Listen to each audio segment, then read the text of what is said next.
जय श्री राम सभी को। जैसे कि आपको पता ही है कि 22 जनवरी को रामलला विराजमान हो रहे हैं अयोध्या के अंदर। 500 सालों के संघर्ष के बाद में बहुत ज़्यादा लंबे समय के बाद में, और ये बहुत ही अच्छा आयोजन जो है वो बहुत ही शास्त्र सम्मत तरीके से 22 जनवरी को विशेष मुहूर्त के ऊपर हो रहा है। अब ये अलग अलग बातें हैं, वो जा रहे हैं, वो नहीं जा रहे हैं, इस प्रकार की बातों में आप खुद को भ्रमित ना होने दें। कुछ राजनीति की बातें हैं, कुछ धर्माचार्यों के मत हैं।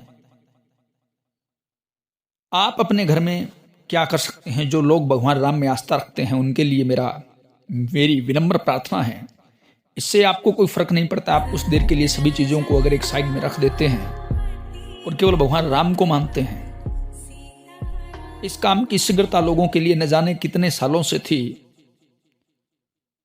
काफ़ी उनके इर्द गिर्द अयोध्या जी के वो गांव ऐसे हैं जिन्होंने अपने पैरों के अंदर जूते चप्पल नहीं पहने कि जब रामलला विराजमान होंगे तभी पहनेंगे। कुछ लोग ऐसे हैं जिन्होंने पगड़ी नहीं बांधी। बाकी जो बातें हैं राजनीति की, उनको आप एक साइड में रखिए, अपनी आस्था को भ्रमित ना होने दें।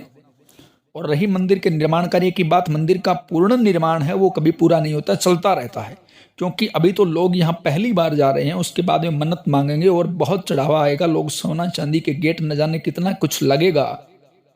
पूर्ण निर्माण के अंदर 5 साल 10 साल भी लग सकते हैं। यह चलता रहता है। जितने महान मंदिर हैं, बड़े मंदिर हैं, आप देखोगे उनका निर्माण कार्य चलता रहता है।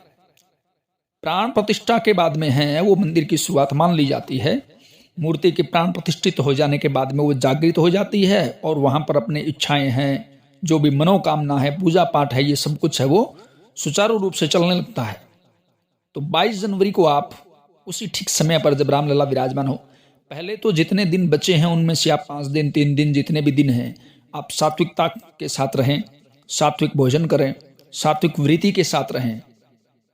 और ये भी संकल्प कर सकते हैं कि मैं उनके आचरण को फॉलो करूंगा, अनुसरण करूंगा। कहते हैं कि चरण को पूजने वाले आजकल जो लोगों के जो इष्ट हैं उनके वो चरण पूजक तो हो गए हैं, लेकिन उनके आचरण को नहीं पकड़ पाए हैं।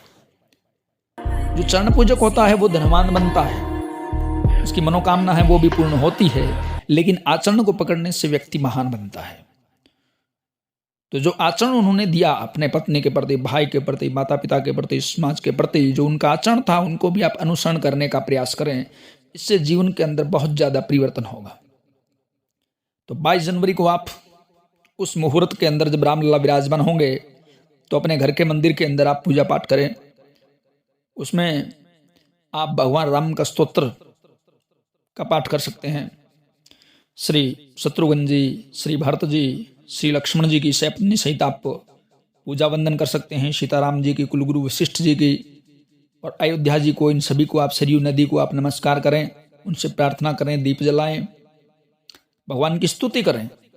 और इसके साथ अपने घर के जो भी इष्ट देवी देवता है उनका भी आप पूजन करें, वंदन करें, जहां तक सामर्थ्य हो आप करें। और उसी दिन आप शाम के समय है वो दीपक जलाएं अपनी सामर्थ्य से। 5 है, 7 है, 11 है, 21 है, 108 है। इससे ज्यादा क्षमता है तो उतने दीपक आप जलाएं। ये घर की नेगेटिविटी को दूर करता है।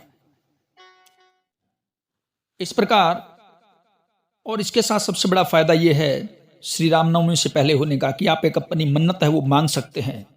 अयोध्या की अगर आप यात्रा करना चाहते हैं कि मैं श्री रामनवमी पर पहुंचूंगा, तो ऐसी भी आप एक अपनी मनोकामना रख करके और श्री रामनवमी को वहां पहुंच सकते हैं। और हो सके तो आप रामचरितमानस का पाठ अवश्य करें या सुंदरकांड का पाठ अवश्य करें। भगवान राम के आचरण के बारे में आप जरूर पढ़ें। रामचरितमानस को संपूर्ण नहीं पढ़ सकते हैं तो उसके कुछ अंश आप पढ़ें। नहीं तो महान संतों के द्वारा उनके जो आचरण की गाथा सुनाई गई है उसको आप सुने। भगवान राम के आचरण के बारे में आप अवश्य पढ़ें। तो इससे आपको अनुभूति होगी कि क्यों राम के मानने वालों में इतनी शक्ति होती है, इतना सामर्थ्य होता है, उनके नाम में इतना प्रताप होता है, इतना बल होता है कि वो किसी भी परिस्थिति से का सामना कर सकते हैं। उन्हें किस प्रकार दिव्य शक्तियां हैं वो प्राप्त होती है। इन सभी की अनुभूति आपको होगी। और आप अगर कुछ पूछना चाहते हैं आप तो कमेंट बॉक्स में जरूर कमेंट करके पूछ सकते हैं। सभी को जय श्री राम।